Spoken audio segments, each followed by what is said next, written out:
শক্তি, সন্ত্রাস, অর্থ দিয়ে নয়, আমি বিনয় ও ভালোবাসা দিয়ে মানুষের মন জয় করেছি। এই জন্যই মানুষ আমাকে ভোট দেবে, সমর্থন করবে।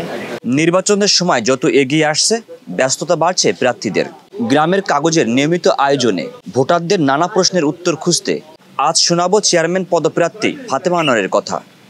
তিনি ঘোড়া প্রতীক নিয়ে প্রতিদ্বন্দ্বিতা করছেন। আসসালামু আলাইকুম, কেমন আছেন আপনি? ওয়ালাইকুম আসসালাম ওয়া রাহমাতুল্লাহ, ভালো আছি আলহামদুলিল্লাহ। আমি নির্বাচিত হলে প্রথম আমার যে কাজটা, প্রথম এবং প্রধান কাজ হচ্ছে আমি নারীর অর্থনৈতিক মুক্তির জন্য কাজ করতে চাই। প্রার্থী হয়েছি জনগণের চাওয়াতে এবং তাদের চাওয়াতে প্রাধান্য দিয়ে আমি হয়েছি প্রার্থী। আমি বিজয়ের ব্যাপারে 100% আশাবাদী ইনশাল্লাহ। প্রধান প্রতিদ্বন্দ্বী আমি সবাইকেই ভাবছি, সবাই যারা যারা প্রার্থী আছে এখানে 7জনকেই আমি প্রতিদ্বন্দ্বী ভাবছি। বিভেদ থাকা অবশ্যই উচিত না, কারণ আমরা সবাই আওয়ামী লীগ করি, আওয়ামী লীগ পরিবারের সদস্য সবাই আমরা। যেহেতু আমাদের মাননীয় প্রধানমন্ত্রী উন্মুক্ত করে দিয়েছে, এখানে আমরা প্রতিদ্বন্দ্বী করব, কিন্তু কোনো প্রতিদ্বন্দ্বে জড়াবো না।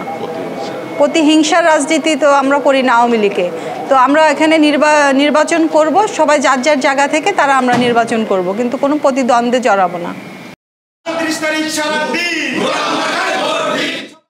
অফকোর্স, অবশ্যই আমি সবাই যেরকম আমরা একসঙ্গে আছি আওয়ামী লীগের ছায়, সেভাবে আমরা সবাইকে একসঙ্গে নিয়ে আবার পথ চলব।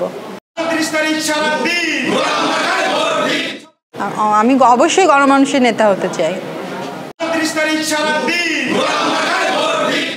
উপজেলাবাসীর জন্য অবশ্যই আমার বার্তা আছে। আমি একটা আদর্শ, গতিশীল, স্মার্ট উপজেলা হিসাবে গড়ে তুলতে চাই এবং তাদেরকে আমি সেবা করতে চাই, তাদের জন্য কাজ করতে চাই। দর্শক, এতক্ষণ শুনছিলেন চেয়ারম্যান প্রার্থী ফাতেমা আনোয়ারের কথা। আগামীতে শোনাবো অন্য কোনো প্রার্থীর কথা। সহকর্মী মহিউদ্দিন সানিকে নিয়ে বিদায় নিচ্ছি আমি আশিকুর রহমান শিমুল। ততক্ষণ গ্রামের কাগজের সাথেই থাকুন।